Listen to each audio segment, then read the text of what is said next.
Tema católico. Tema católico: el pudor. El pudor es un sentimiento de vergüenza que experimentamos al vernos desnudos ante los demás. El pudor es como una muralla que defiende la castidad y la pureza de las personas, pero si alguien derriba esta muralla, la castidad estará perdida. Decía San Agustín que el pudor es el guardián de la castidad. El sentimiento de vergüenza es innato al hombre. Adán y Eva, dice el libro del Génesis, después de pecar, se dieron cuenta de que estaban desnudos y se abrieron los ojos de ambos y, viendo que estaban desnudos, consiguieron unas hojas de higuera y se hicieron unos cinturones.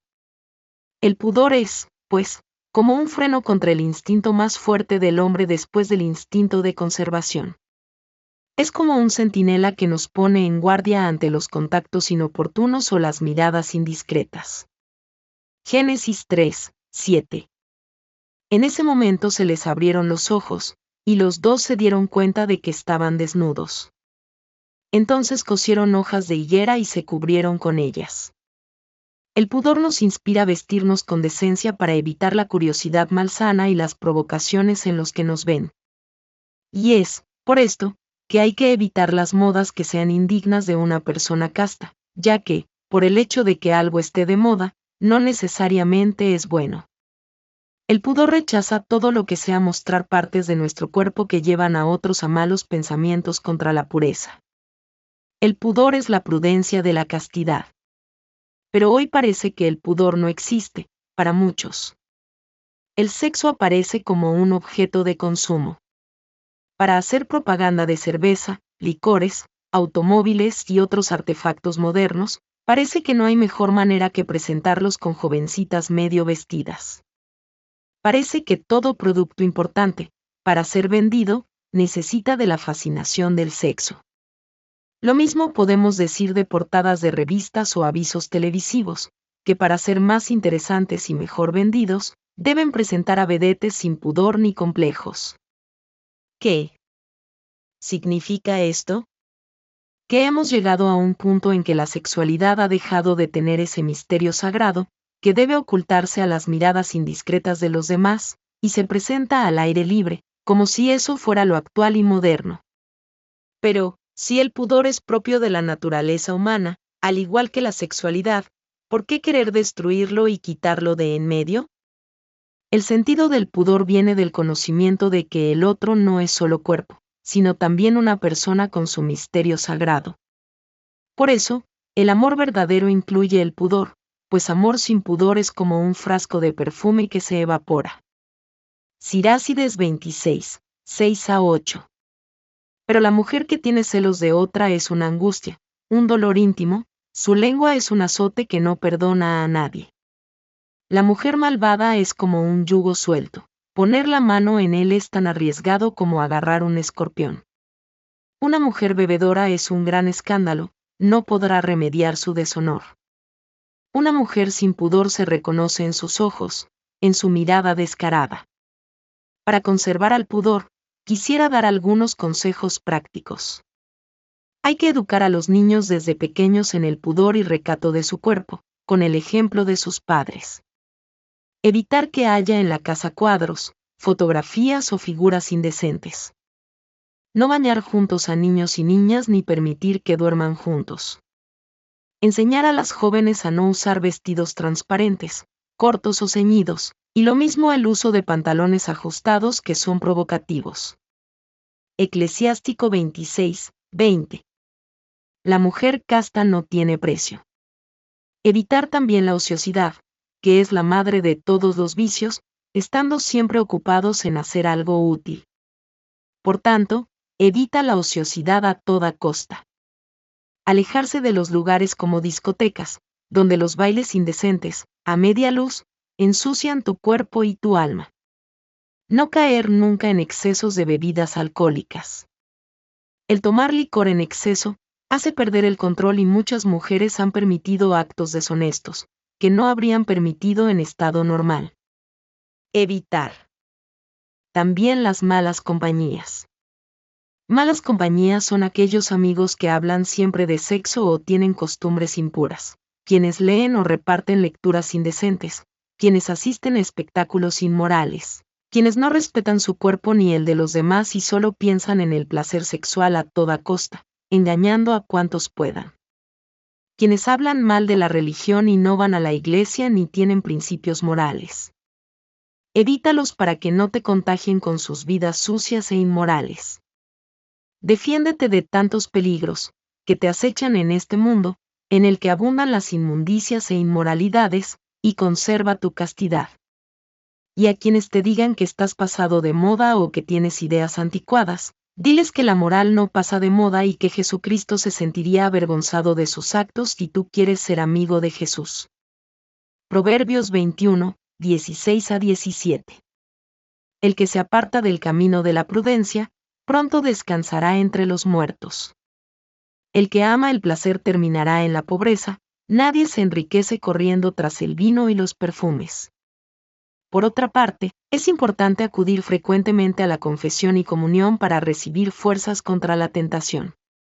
Igualmente tener un amor grande y tierno a María, nuestra Madre, que nos enseñará la virtud de la pureza junto con el recato y el pudor. María fue siempre joven y siempre hermosa, porque siempre fue virgen. Ciertamente, la virginidad le da a nuestro cuerpo y a nuestra alma cierto brillo de hermosura. La belleza de la castidad brilla en un cuerpo casto que sabe valorar el pudor y la pureza de corazón.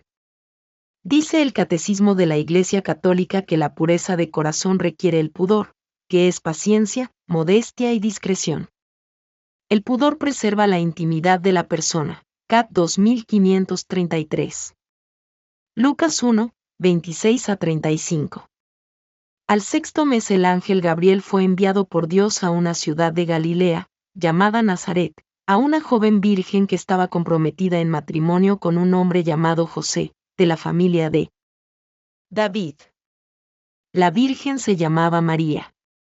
Llegó el ángel hasta ella y le dijo: Alégrate, llena de gracia, el Señor está contigo. María quedó muy conmovida al oír estas palabras, y se preguntaba qué significaría tal saludo. Pero el ángel le dijo: No temas, María, porque has encontrado el favor de Dios. Concebirás en tu seno y darás a luz un hijo, al que pondrás el nombre de Jesús. Será grande y justamente será llamado Hijo del Altísimo. El Señor Dios le dará el trono de su antepasado David, gobernará por siempre al pueblo de Jacob y su reinado no terminará jamás. María entonces dijo al ángel: ¿Cómo puede ser eso, si yo soy virgen? Contestó el ángel: El Espíritu Santo descenderá sobre ti y el poder del Altísimo te cubrirá con su sombra. Por eso el niño santo que nacerá de ti será llamado Hijo de Dios. El pudor adivina el peligro, impide ponerse en él y hace evitar las ocasiones a que algunos, menos prudentes, se exponen. El pudor no gusta de palabras torpes o menos honestas y aborrece hasta la más leve inmodestia. Evita la familiaridad sospechosa con personas de otro sexo, e influye en el ánimo la debida reverencia al cuerpo, que es miembro de Cristo y templo del Espíritu Santo. Quien posee el pudor cristiano tiene horror a cualquier pecado de impureza y se retira apenas siente despertarse la seducción. El pudor se alimenta del temor de Dios, ese temor filial, basado en una profunda humildad cristiana, que nos hace huir con suma diligencia de todo pecado. Pío XII, Encíclica Sacra Virginitas. En conclusión, te deseo que la decencia y la honestidad guíen tus pasos. El pudor es el guardián de la castidad. El pudor es un mecanismo de defensa, propio de la castidad, que protege instintivamente la intimidad sexual con la vergüenza. Es un muro protector de la pureza. Pudor no es miedo al cuerpo desnudo, sino respeto a él. No es casto el que trata de ignorar lo sexual, sino el que sabe mirarlo con ojos limpios. El pudor distingue al hombre de los animales, el pudor protege la propia intimidad. El pudor es propio de la persona humana. Los animales no tienen pudor. Por eso hacen en público sus funciones más íntimas. Esta protección de la intimidad que es el pudor se expresa en tres cosas: la vivienda, el vestido y el lenguaje. La casa es un lugar íntimo. A un amigo se le invita para compartir intimidad. Pero esto no se hace con un desconocido. Sabiduría 8:7. ¿Aman ustedes la rectitud? Sepan que todas las virtudes son fruto de su trabajo. Ella enseña la prudencia y la inteligencia, la justicia y el valor. Nada hay en la vida que sea más útil a los hombres. El pudor también se expresa en el vestido. Por eso se cubren las partes más íntimas, que no se comparten con cualquiera. De ahí el celo que muestra el marido o el novio por la decencia en el vestir de su esposa o de su novia. Quien no protege su intimidad sexual, se convierte en objeto de deseo. Pierde el respeto de ser persona humana.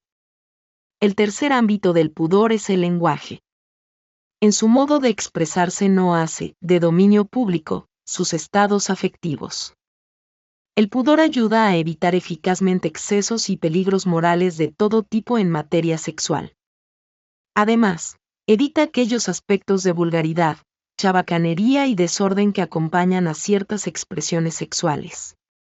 El pudor no indica gazmoñería, apego irracional a costumbres pacatas. Supone respeto a lo más personal del hombre.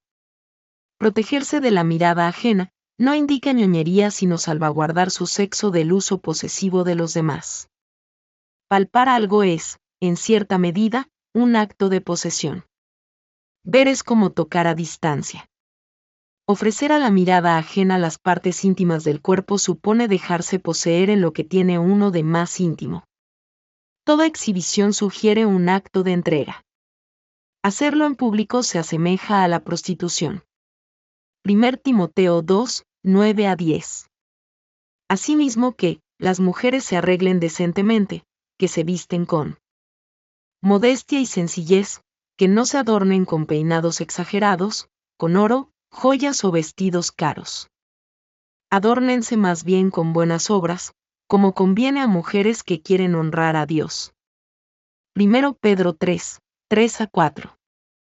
No se preocupen tanto por lucir peinados rebuscados, collares de oro y vestidos lujosos, todas cosas exteriores, sino que más bien irradie de lo íntimo del corazón la belleza que no se pierde, es decir, un espíritu suave y tranquilo.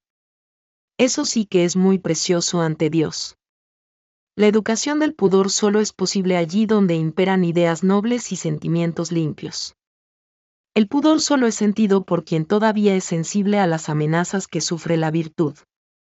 En medio de un ambiente que apenas distingue la línea divisoria entre lo que es bueno y lo que es malo, hay que devolver a los jóvenes el sentido de dignidad personal, y a la opinión pública una mayor sensibilidad.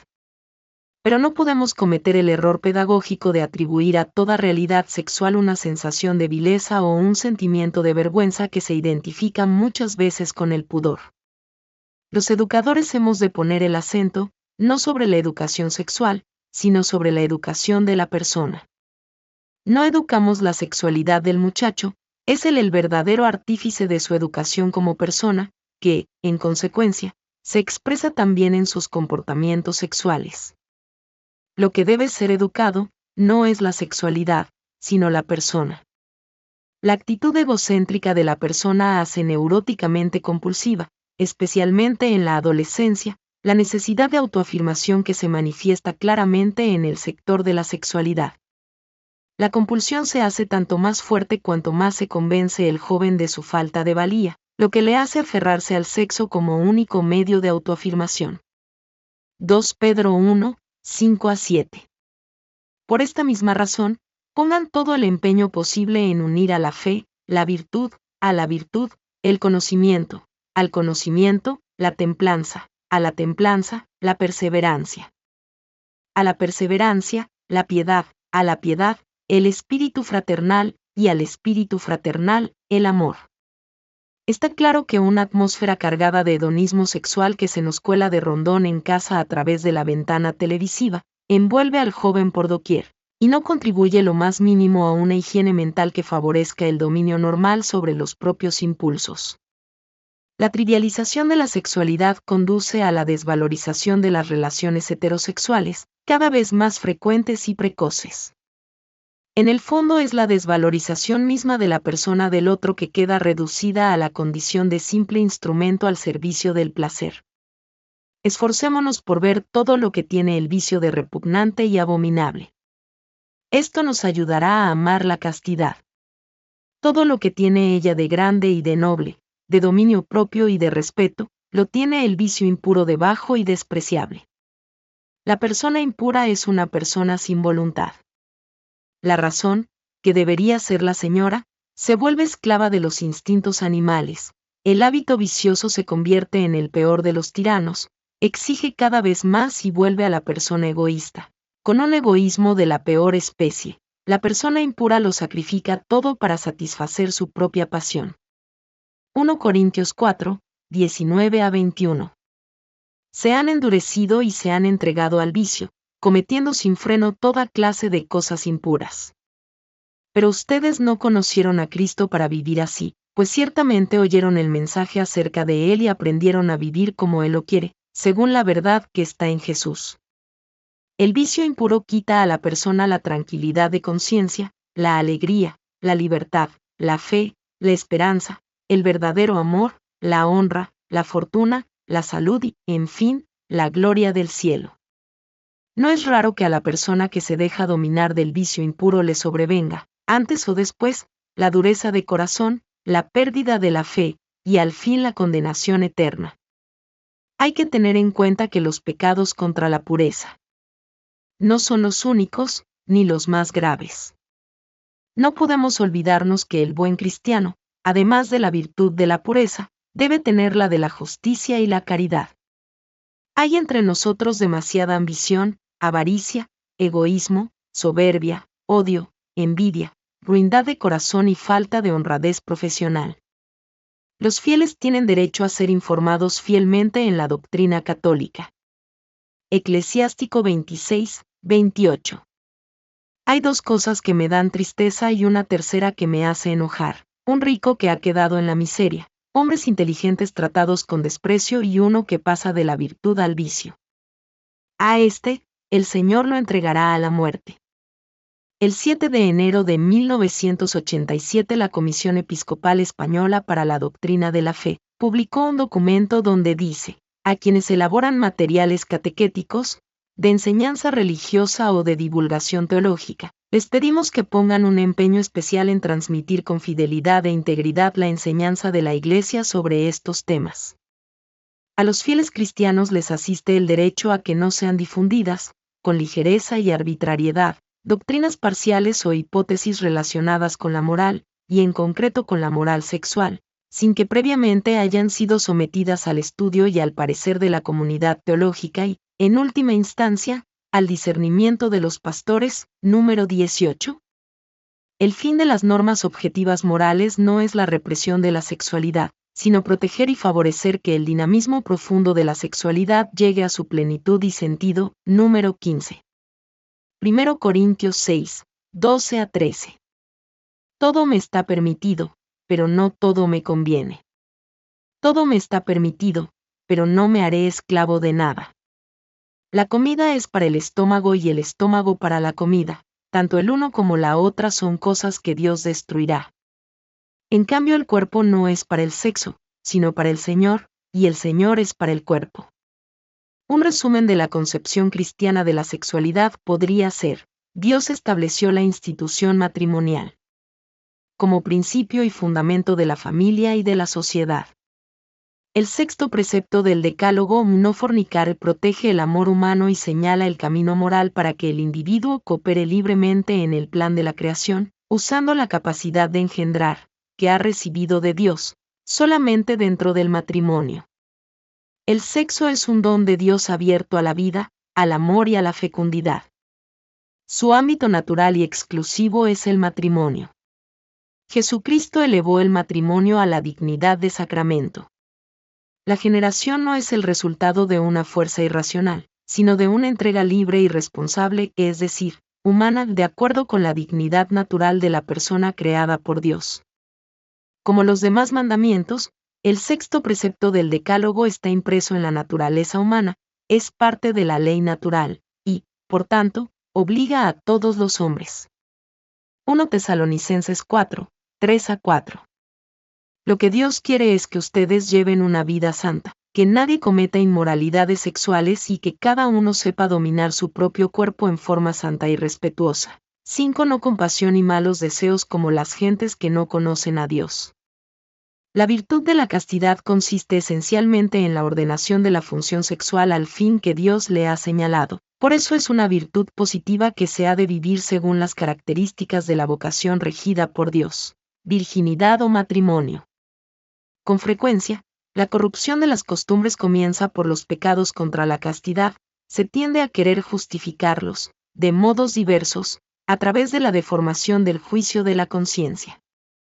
Por tratarse de una exigencia de la ley natural, todos los hombres reciben de Dios la ayuda necesaria para cumplir este precepto del Decálogo.